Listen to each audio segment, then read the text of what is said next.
પ્રોગ્રામમાં જાઓ, બેઠા બેઠા સત્સંગ સાંભળો, આરતી આવે તો આરતી લેવાની, પ્રસાદ આવે તો પ્રસાદ લેવાનો, પછી પ્રેમથી આપણે જવાનું, શાંતિથી જવાનું, હુવાનું. આખી જિંદગી હુયા છે તોય આજ સુધી કોઈ દાડ ભૂખ ભાગી? કોઈ દાડ એવું કીધું છે ભાઈ હુઈ હુઈને થાકી ગયા? પણ અમારા ગામમાં છે થોડાક એક દાડે કહેતા હતા, આપણે બધા કામ કરી કરીને થાકી ગયા ને એ લોકો કામ નિમિત્તે કે મહારાજ તમે હુઈ હુઈને થાકી ગયા એમ કીધા. અને અમારા ગામમાં આપણે તમે આવો ને પહેલા જ ઘરો આવે, ખબર છે ને? આપણે ઘેર બાજુ વળીએ મેન રસ્તેથી આપણા ઘેર ગમી અને થોડા ઘરો આવે છે ને એ લોકો અડધે જાય તે કેમ કે આવડે નહીં, માલ બનાવતે નહીં આવડે કે કશું નહીં, તે કોઈ લઈ જાય. બીજું કશું ફાવે ને ખેતરમાં નીંદવા બોલાવે તો ડાંગે ઉહડી લીધે ને જીરો રવા દે, કોઈ બોલાવે? ડાંગે નીંદી લીધા ને જીરો રવા દે. અમારે ત્યાં બોલાવતેલા પહેલા આપણે તમે વળો ને ત્યાં માલગુણ માં આપણે પેલા ખેતર બધા કરતા હતા, એ ટેકરું બધું આપણે કરતા હતા ભાગમાં. તો એ મજૂર મેં બોલાવે તે નીંદવા બોલાવે તે બીજું જ નીંદી લઈને જાય, પેલું નીંદવાનું તે રહેવા દે. તે મજૂર કોણ બોલાવે? આજે મેં તમારા ગામમાં સાયડા નીંદવા આવ્યો છું, કદાચ ડાંગે રેવા દઈને જીરો ડબોડો કાઢું તો કોઈ પાછું બોલાવે, પણ ડાંગેરે ધાપકી લેતો જાય કોઈ બોલાવે પાછા? આને નહીં આવડતું નહીં બોલાવશે એમ કે. ધન છે આપણે અલખની આરતી તમારા ગામમાં, ભાગ્ય છે સાહેબ તમારું ગામ, ભાગ્ય છે મારા ગુરુને સદગુરુ શ્રી કંચરામ બાપુને આપણને આવું નિજ બીજના વાવેતર કર્યા. મૂળ ભક્તિ આપણને અપનાવી, મૂળ ભક્તિની આપણને રીત શીખવાડી. અને કદાચ તમને કોઈ પણ એમ કહી દે અને હું તમને ગેરંટી આપું છું, આપણને જે ભક્તિ મળી છે ને એનાથી અધિક બીજી જગ્યાએ કદાચ તમને કોઈક મળે ને કે બતાવે ને તો મને કહેજો, બાકી આનાથી અધિક કાંઈ છે નહીં. પંખો પેલી બાજુ રાખો, વાંધો નહીં. હજુ આપણે ભગવાનને જમાડવાના છે, કોઈ પણ ભગવાન હમણાં જતા નહીં જમ્યા વગર. પાછળ બેઠેલા મારા ભગવાન બધાને કહું છું, આપણે જે તમને મળશે, હાકરિયા મળે તોય, શિંગદાણા મળે તોય, કે પછી આ ભાઈ જે લાયા છે, પણ ભગવાનને ધરાવેલો પ્રસાદ જો મારા અંતઃકરણમાં જાય તો આપણા ઘણા રોગ કપાય, એવું ભાગવતનું કેવું છે. એટલે લેજો. આ પ્રસાદ મારો નથી કે મહેશભાઈનો નથી કે આ ઘરનો નથી, કોઈનો નહીં, ભગવાનના નામનો પ્રસાદ છે. જાણે અજાણે આપણે લેશું. જેમ જેસલ પ્રસાદ ખાધો ને એની મતિ ફરી ગઈ સાહેબ. તમારા દુઃખ દરિદ્ર દૂર થશે, તમારા મારા કરેલા કર્મ કપાઈ જાય. ભગતના ઘરનું કદાચ ભગવાનના નામના પ્રસાદનું આપણે કદાચ થોડું ઘણું ખાઈએ. આજે લોકો પ્રસાદ ખાવા માટે પડાપડી કરે છે. મહારાજ એક જગ્યાએ અમે હમણે અમારા મિત્રો છે ત્યાં જઈલા, 250 રૂપિયાની ટિકિટ લેવાની, એમાં લગભગ આટલો પ્રસાદ લઈને આવેલા. કેટલો? આપણે બિસ્કિટ આવે ને પાર્લેજી એટલું પોળું ને એમ થોડુંક થિકનેસ વધારે, હિસેક જેટલું હશે કદાચ એટલું. તે કેટલાનું કે 250 રૂપિયાનું. 250 રૂપિયાની ટિકિટ લેવાની, પછી તે ટિકિટ લઈને જવાનું એટલે ત્યાંથી આટલું બિસ્કિટ જેટલું હાલે. હોનાનો બિસ્કિટ એમ જ કહેવાય કે આપણને મળે છે તે જરી કદર કરો. આ લોકો અમુકને છે મફતમાં મળે ને તેની કદર નહીં કરતા, અને મોંઘું મળે ને પૈસા લે એને બધા કદર કરે. આ મફતમાં મળે એટલે કોઈ કદર કરે? અમે અત્યારે તમે 10 રૂપિયાની આલો ને તો આટલું બધું સાહેબ અમે બોલીએ છીએ ને એને શું કે કંપની વાળા પેલું જાહેર કરે, એને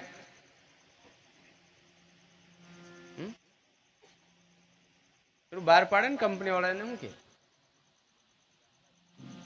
જાહેરાત એમ કહેવાય. પણ કોકને બોલાવે તમે એટલે એક વસ્તુ આટલું 2-5 શબ્દોનું જાહેર કરવાનું, એના કેટલા રૂપિયા લે ખબર છે ને તમને? એડ આપવાનું, એડો ટાઈપ આપવાનું કે બરાબર, એના કેટલા રૂપિયા લે છે? અને એ પાછું કોઈ કંપનીનું, હાનું કંપનીનું, અને એના માટે આપણે માત્ર બિઝનેસ માટે, પૈસા કમાવા માટે એડો ટાઈપ આપવા આવે તોય છતાં એ 20, 25, 30, 40, 50,000 કે લાખ, 2-5 લાખ રૂપિયા લઈ જાય. ખાલી એક જ ટુકડો હાલે આટલો.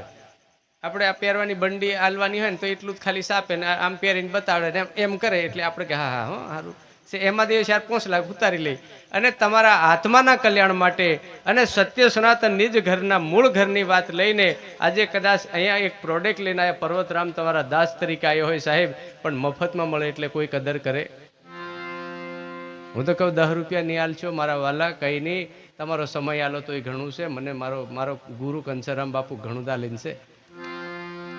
હો ને ઘણું આલીન છે અને જરૂર પડે ને તે દાડ મેં તમારી પાસે હામટું જ માગી લે હો હાવ ખૂટ્યું છે આવા જ દો એમ હું તમારો દાસ છું તમારો સેવક છું માત્ર ને માત્ર તમારી સેવા કરવાનો મોકો આલજો બસ મને કાંઈ જોતું નહીં તમારા ઘરનું સારું નહીં ખવડાવો ને ચાલે દાળ ભાજીને રોટલો હોય તો ખવડાવજો નહીં હોય તો એની સુધી ચિંતા નહીં સગવડ હોય તો આવું અસલ પાથરીને બેહાડજો ને નિખડલામ સુધી મને ચાલે મને કોઈ દાવો શોખ છે નહીં પણ મને એક જ ટેવ છે થોડીક કેમ કે તે દાડે મારો બાપુ મને પાઈ દીધલું ને તે નસો સડી જાય એટલે થોડુંક બોલવા લાગે બીજું કંઈ નહીં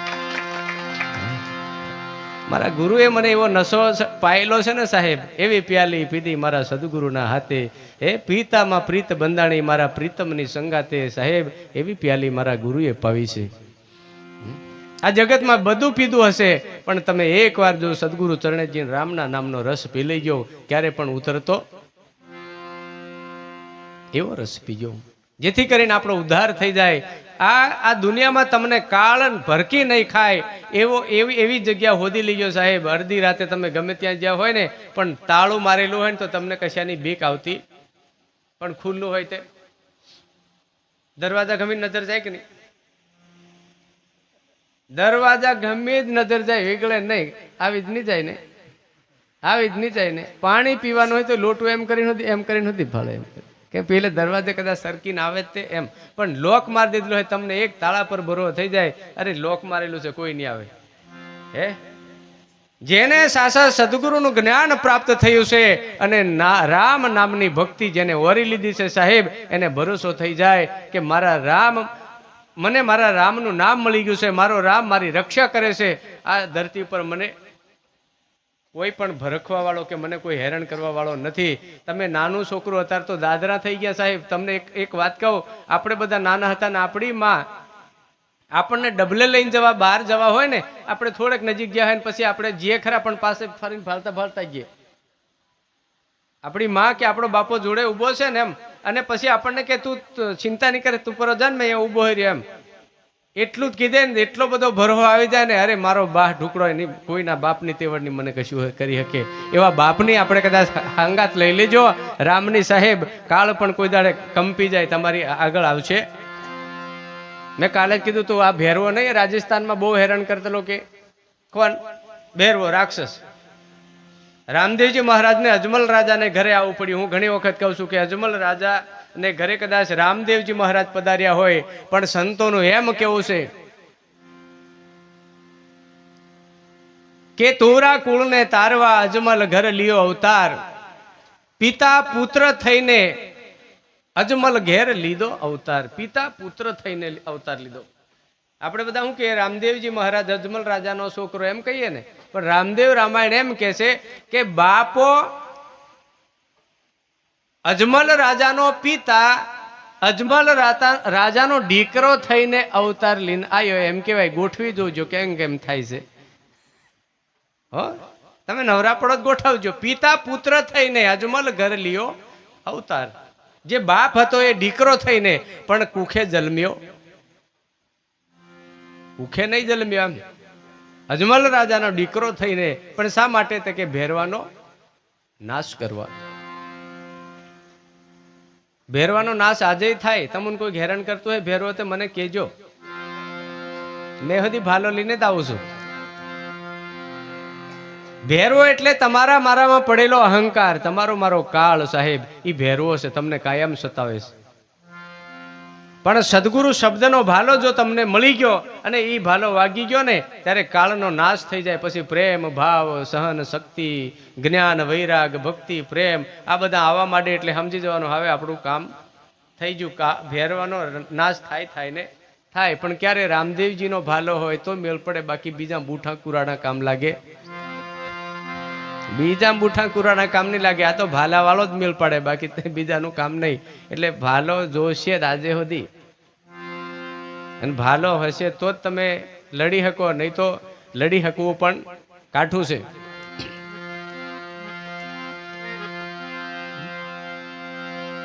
એ કળયુગ આયો રંગે રોડો આ મનડા પલટાયા રે સમજી લે ને સંત ભાઈ એ સિદ્ધને પોકર પાડો રે